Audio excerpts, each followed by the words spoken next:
ये कहानी है मुकेश की, जो फिरोजाबाद में रहता है। पर इस कहानी के जरिए हम फिरोजाबाद में रहने वाले हर एक इंसान की ज़िंदगी से जुड़ पाएंगे। फिरोजाबाद फेमस है चूड़ियाँ बनाने के लिए, और चूड़ियाँ भारतीय नारियों की सुंदरता और उनके सुहाग का प्रतीक है। पर इतना सुंदर काम करने के बावजूद फिरोजाबाद के लोगों के जीवन में बिल्कुल भी सुख नहीं, और इसके क्या कारण है, आज की ये कहानी आपको बहुत अच्छे से बताने वाली है। तो आप अगर हमारे चैनल पे पहली बार हैं और ये वीडियो पहली बार देख रहे हैं तो चैनल को सब्सक्राइब कर जुड़ जाइए हमारे साथ, ताकि आप हर एक चैप्टर की कहानी तो सुन पाएँ, साथ साथ कौन से चैप्टर से कौन सा क्वेश्चन कैसे आएगा इसके जवाब भी पा पाएँ। तो चलिए अब मैं समझाता हूँ आपको ये पूरा चैप्टर। कहानी की शुरुआत होती है। Mukesh lives in a dusty street. He wants to be a motor mechanic, but his dreams is like a reverie, which is very difficult to come true. Mukesh धूल भरी गलियों में रहता है और वो एक मोटर मैकेनिक बनना चाहता है, लेकिन उसका ये जो सपना है वो एक मन की लहर की तरह है, जिसका पूरा होना बहुत मुश्किल है। Firozabad is famous for bangles. People from every other household were engaged in making bangles. Firozabad चूड़ियों के लिए फेमस है और हर घर के व्यक्ति इसी काम में लगे हुए हैं। They have spent many years attaching glass to the furnaces. और उन्होंने बहुत साल बिताए हैं उन्हीं भट्टियों में इन ग्लासों को जोड़ते हुए। More than 20,000 children illegally lived in front of hot furnaces. Often they lost their eyesight.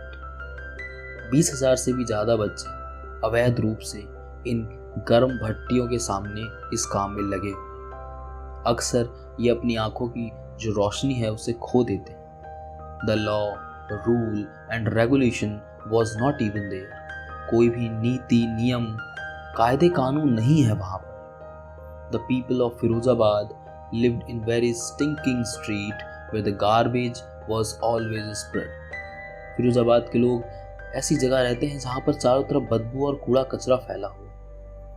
Walls of their houses have also fallen half away. There are only temporary doors with no hanging doors and tight windows. उनके घर की जो दीवारें हैं वो भी आधी गिरी हुई हैं, और जो दरवाजे हैं वो भी ढंग से नहीं लटके हैं, और जो खिड़कियां हैं वो बहुत सकरी हैं। यहाँ पर अभी तक हम मुकेश क्या है, वो क्या बनना चाहता है और किस प्रकार की कंडीशन है फिरोजाबाद की, उसके बारे में जान चुके हैं। अब कहानी में आगे बढ़ते हैं। The elders also work in the Bengal industry and they are very poor. Do not have enough money to fix their houses. जो बड़े हैं बच्चों के साथ साथ वो भी उसी काम में लगे हुए हैं और वो बहुत गरीब हैं। उनके पास इतने पैसे नहीं कि वो अपने उन टूटे हुए घरों को ठीक करा सके। Due to poverty, people do not have much money who could send their children to school. और इस गरीबी के कारण लोगों के पास इतना पैसा नहीं है कि वो अपने बच्चों को पढ़ने के लिए स्कूल भेज सके। Their children also had to work in the furnaces of these bangles so they could support their family. और उन बच्चों को भी उन्हीं भट्टियों में काम करना पड़ता है, चूड़ियाँ बनानी पड़ती हैं, जिससे वे अपने परिवार की सहायता कर सकें। Mukesh also belong to a family that makes bangle. और मुकेश भी ऐसे ही एक परिवार से संबंधित है जो चूड़ियाँ बनाते हैं। His grandfather was blinded in front of his grandmother. और उसके दादाजी भी अपनी दादी के ही सामने, यानी कि मुकेश की दादी के सामने अंधे हो गए थे जब वो इस काम में लगे हुए थे। Because when he was making bangle, a piece of glass got pierced in his eyes, and what is why his eyesight was lost. क्योंकि चूड़ी बनाते वक्त एक कांच का टुकड़ा उनकी आंखों में आके लग गया था, और इसी कारण से उन्होंने अपनी आंख की रोशनी खो दी थी। Despite this, Mukesh's family did not stop making bangles because they believe that happened written in their destiny. इन सब के बावजूद भी मुकेश का परिवार जो है चूड़ियाँ बनाने के काम में लगा, क्योंकि उनका ये मानना था कि जो कुछ हुआ वो उनके भाग्य में लिखा हुआ था। यहाँ तक कि कहानी में आप ये जान चुके हैं कि वो लोग गरीब क्यों हैं और वो अपने बच्चों को स्कूल क्यों नहीं भेजते, और मुकेश के दादाजी की आंखों की रोशनी कैसे चली गई। अब कहानी में आगे बढ़ते हैं। Bengal has been given a great importance in India.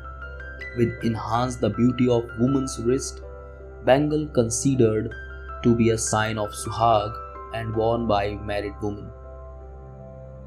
चूड़ियों को भारत में बहुत अधिक महत्व दिया गया है। ये स्त्रियों की सुंदरता बढ़ाते हैं, साथ साथ उन्हें सुहाग का प्रतीक भी माना जाता है और इन्हें शादीशुदा महिलाएं पहनती हैं। Firozabad has seen very little change over time. Firozabad में समय के साथ बहुत ही कम परिवर्तन आया है। There is not enough food for the family to eat for 2 times.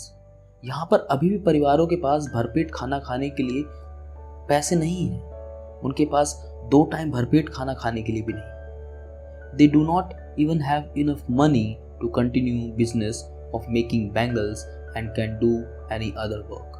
उनके पास इतना पैसा भी नहीं है कि वो इस बिजनेस को आगे बढ़ा सके या कोई और काम कर सके। All the middlemen of Firozabad have been caught in the vicious cycle. जो भी बिचौलिए हैं फिरोजाबाद के, उन्होंने इन लोगों को एक जाल में बांध रखा है, which trapped his father and grandfather. जिस जाल में इसके पिताजी और इसके दादाजी फंसे रह गए। With the change of time, the dreams of children also ending.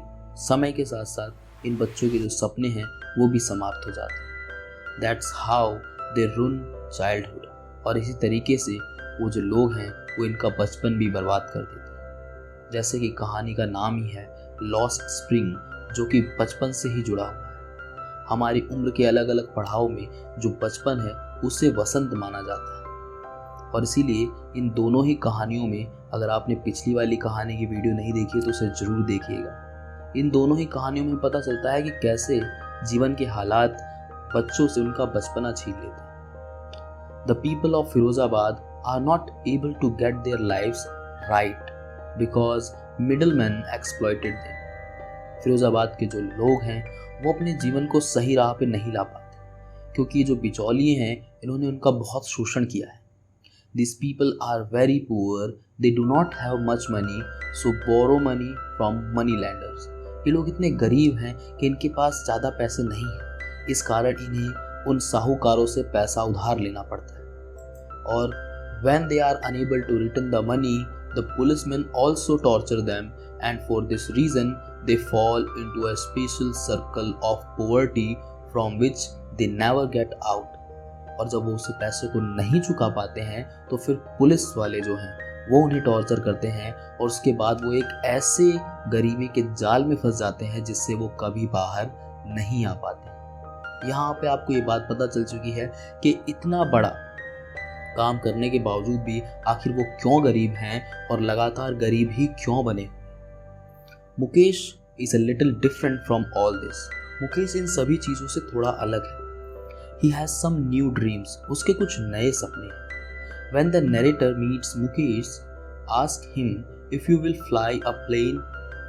जब नरेटर, जो इस कहानी की लेखिका है अनीस जंग, जब वो मुकेश से मिलती हैं तो कहते हैं कि क्या तुम एक प्लेन उड़ाना चाहते हो। Mukesh says that no, I only want to drive a car that runs on the roads of Firozabad.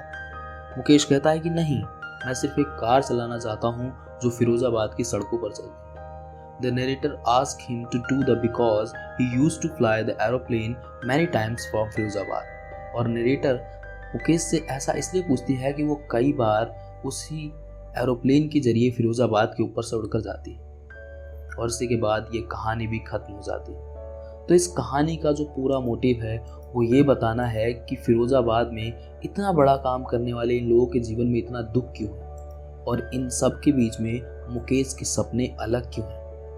लेकिन यहाँ पर जो गरीबी का जाल फैला हुआ है और पीढ़ियों से चला आ रहा ये जो काम है, ये अक्सर बच्चों से उनका बचपन और उनके सपने दोनों छीन लेता है। और यही बताती है ये पूरी की पूरी कहानी। सो इसी के साथ आज की वीडियो होती है समाप्त। उम्मीद करता हूँ कि आपको पूरी कहानी समझ में आ गई होगी और अब इससे आने वाले क्वेश्चनों को भी आप बहुत आसानी से अटेम्प्ट कर पाएंगे। वीडियोस अच्छी लगी हो तो लाइक का बटन ज़रूर दबाएं, वीडियो कर दें शेयर अपने क्लासमेट और अपने दोस्तों के साथ, क्योंकि ज्ञान बांटने से बढ़ता है। मैं मिलूंगा बहुत जल्द अगले वीडियो में, तब तक के लिए नमस्कार।